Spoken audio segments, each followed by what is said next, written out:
may papakita na naman po ako dito. Isang part ng ating refrigeration. So yung ating suction line.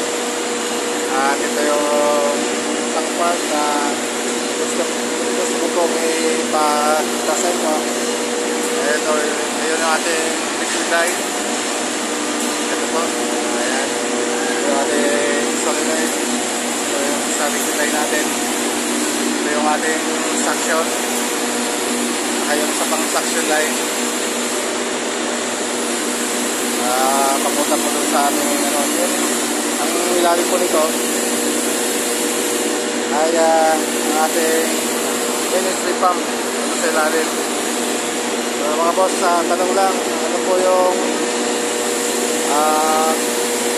klase ng part na to sa refrigeration? So pakisagot lang po sa tingin ko yung ganitong klase ng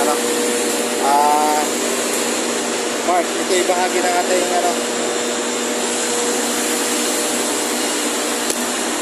ayan, yung ating refrigeration. So ano po ang tawag nyo dito sa ganitong part ng refrigeration?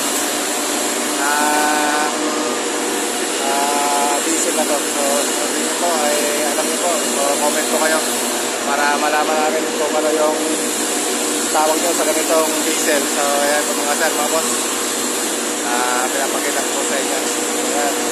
So namin po yan yung ating ginakil nakaraan na NS3 pump.